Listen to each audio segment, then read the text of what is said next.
Wow!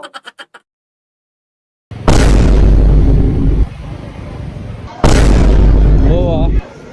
Vlog mo ah. Alright! At ngayon guys, samahan nyo nga kami pumunta sa isang napakagandang coffee shop dito sa Imus. At marahil guys, ito na nga ang isa sa pinakamagandang coffee shop dito sa Imus City. At bumiyahe nga kami ng napakalayo para lang mapuntahan ito. Mula sa amin ay 5 minutes ang inabot nga namin para makapunta dito. At kasama ko nga si manager para may mandelivery sa atin. Dahil ganito pala kapag nagbablog ka ng pagkain, nauubos ang pera mo. Kaya ngayon guys, magpapalibre muna tayo kay manager. Alright! At ayun na nga guys, nandito na tayo sa may Cafe 1023. At dito lang yan, matatagpuan sa may Imus Boulevard sa likod ng Green Gate Homes, Malagasang 2, Imus, Cavite. Grabe, nakakahingal yun guys. O siya, tara na, pumasok na tayo at makikita nyo naman, papasok pa lang tayo pero kitang kita nyo na ang kagandahan ng coffee shop na ito. Talagang panalong panalo. Alam nyo ba guys, kamukha to nung dream house na pinapangarap ko. Alright!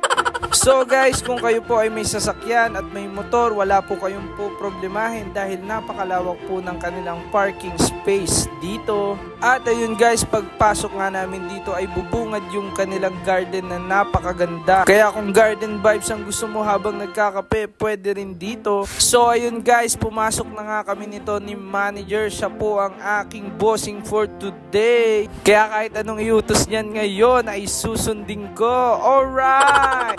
At ayun na nga guys, dito pa lang sa pinto ay makikita nyo na ang kanilang menu. At syempre meron sila ditong coffee and drinks at nagsaserve din po sila ng iba't ibang pagkain. At ayun, nakita nyo naman yung daliri ko medyo sumingit dyan, pero wag nyo na po pansinin yan guys. At syempre itong loob nila napakalinis guys. Tapos meron din sila ditong mga pastry, mga donut at tinapay na sosyal. Ayan, kumuha na si manager ng tinapay na sosyal. At ito nga pala guys, ang kanilang menu na mas malinaw para sa inyo. Ayan guys, tinapay na sosyal pa rin. Meron silang brownies, meron silang blondies, meron palang ganun tinitinda. Ito naman guys, mga cake nila, meron din sila niyan.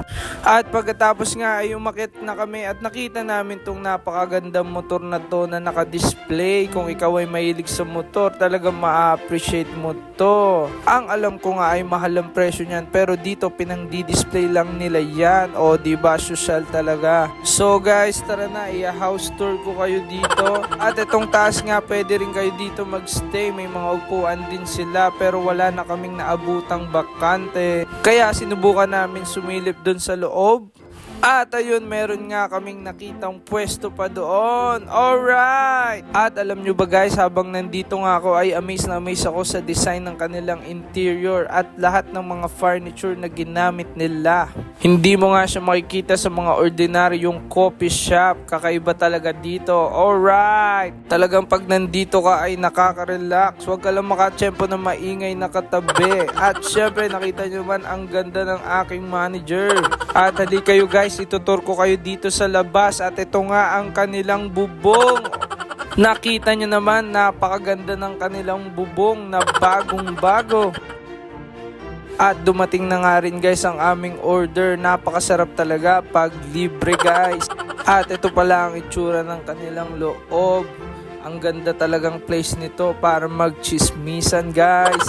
Joke lang po sa mga na-videoan ko. Shoutout po sa inyo. So ayun guys, salamat po sa pagsama nyo sa amin sa video na to. At magme-meeting muna kami ni manager. Nga pala, ipopromote ko na rin ang aming business dito. Ayan ang clothing store ni manager. Meron po siya sa FB, kaya like and follow nyo lang po. Meron din siyang physical store na matatagpuan sa Salina Plains, Imus, Cavite.